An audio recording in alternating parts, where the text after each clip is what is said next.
anyhow, I really don't even like the word networking. Networking sounds to me like something technical, wired. I like the word connection. I love connecting with people. I love having people connect with me. And I don't even like being in networking meetings. It's not my thing. But I love talking to you and having you tell me, you know who I'd like to meet? And looking out at the room and saying, I know exactly who you need to meet. Come over here. I'm much better, and my feeling about it is connecting you to others is a lot easier. And you'll remember me for it a lot more than me trying to sell you me. So one of the things that the best networking skill that I can teach you is how to connect with others, to be someone that other people want to be around, and that the more attractive you are, the better relationships that you'll be able to build. As an EQ leader, one of the competencies we teach is awareness. Who am I? How do I affect you? And if you think about the title of my talk, how do you affect me? So it's really a high level of EQ to really get a sense of who we are in the world and how we respond to others. It's really about building social skills, people skills, and in some cases, health habits. We put together an after-hours event for the Chamber, for which I was not only emceeing the event, but we had this great committee. And we sold out. It was just extraordinary. We're in this huddle, and Melody puts her arm around me, and she said, don't look now, but the guy that's walking in the room is a disaster. Do not go near him. So, you know, me in my people-loving mode thought, how bad could he be? So the minute the huddle breaks up, this guy beelines me. And he leans over in my face. You can't look at Diane. He leans over my face and he starts saying, my name is, and my company is, and this guy's breath was so bad. I thought I was going to die. I just kept standing there thinking, you've got to be kidding me. You have to be kidding me. You're standing there like this. You're like this victim. And he kept talking and talking to one of my, it was so bad. My eyes were watering. They were burning. And I'm thinking to myself, this can't happen. I got to emcee the event. He's going to ruin my makeup. So one of the committee members looked at me, Joan, and saw I was in trouble. Because she heard the message. She said, Shelley, come here. And I said, you know, excuse me, I have to work this event. I'll be back. I left. I thought to myself, I don't believe it. How could anybody go out like that? Teeth as yellow as the sun, breath blazing. Anyhow, the minute I go back, the minute I'm not working, this guy beelines me. The whole night, right in my face. So can I finish where we left off? And he just kept talking to me. So all night I kept saying, you know, excuse me, I'd love to finish the conversation, but I'm really working the event. And everybody I saw, I kept saying, can you believe it? I don't want to talk to the guy. He's going to curl my hair.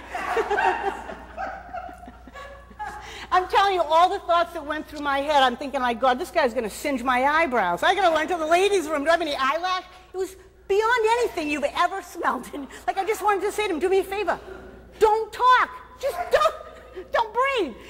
Anyhow, the night goes on. We're working like a dog. The end of the night, I say to Melody, want to have a drink? The night's over. So I meet her at the bar.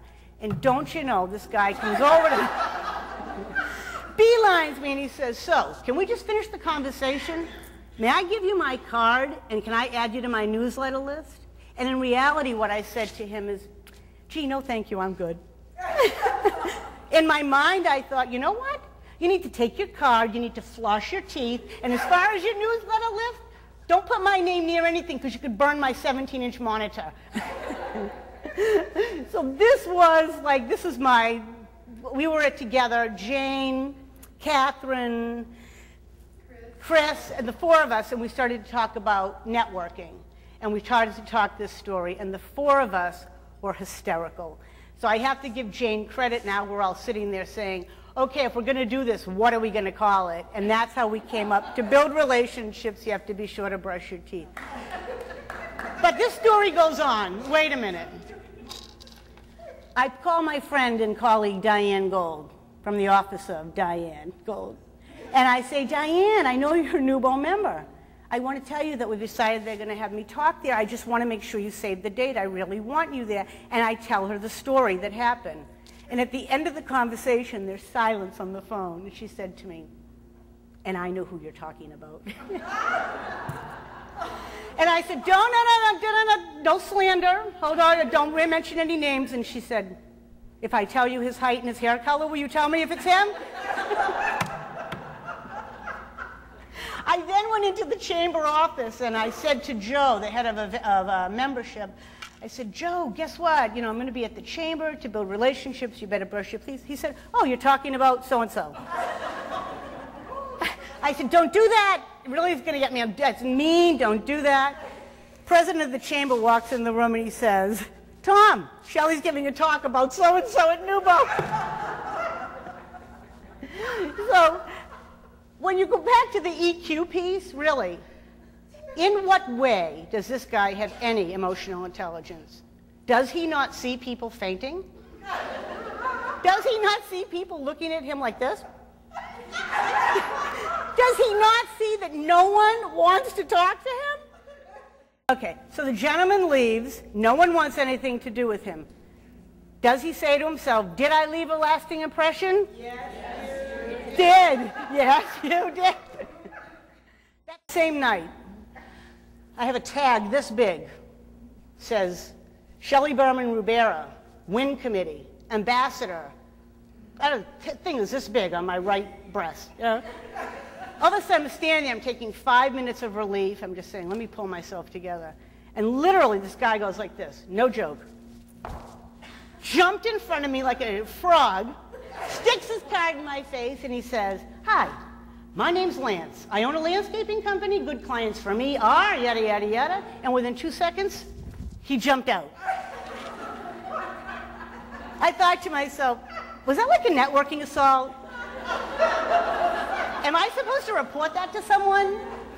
I mean, that is like not a way to build business, okay? I've been at other events where you're like in connection, you're talking to someone, and I know it's hard to learn how to do this, but all of a sudden like someone just jumps in the conversation and they like start telling them about themselves, and it's like just not, it's like this is like social etiquette. You know, you can even say, I'd like to join you, can I step in? You know, you can join in, but to interrupt a conversation, I mean, so this is kind of like, you just don't jump in. So we're still talking about this guy. I'm going to do it again. 1. Did I leave a lasting impression? Yes. He did. Really, when I go to events, you look at the room, I would rather make 2 solid connections. People that I'm looking forward to talking to, people that are looking forward to hearing from me, rather than gathering or giving out 50 cards. It's not effective. Which is another thing. I love going, I strategically look at name tags, I want to think about who I want to talk to, and I can't tell you how many times people have gone like this. Great conversation, and instead of shoving a card at me, I literally say, may I have your card? I don't have any cards with me. Not good. You can't go to networking meetings and not have your cards with you. Did they leave a lasting impression? Yes, you did. So I have a rule. I like to go for long walks. I have 3 things: a debit card, a lipstick, and 2 business cards. You never know. You can go to Panera, you could go to, you know, you can go up to Starbucks. It's an interesting place to keep them, but I always have it. Sometimes where's my Charlotte? Charlotte and I have gone for a walk. I'm going to tell you a side note. We went for a walk one morning. And I said to her, hey, here's a lucky dime. I have to tell you this story. It's not a networking story. I said, here's a lucky dime. She said, I have no pockets. What am I going to do with it? I can't even tell this story. So she put it in her bra. So that day she happened to have a doctor's appointment, the breast exam. She put on the robe. The doctor came in. The dime was stuck to her breast. You know what the doctor said? Is that my tip?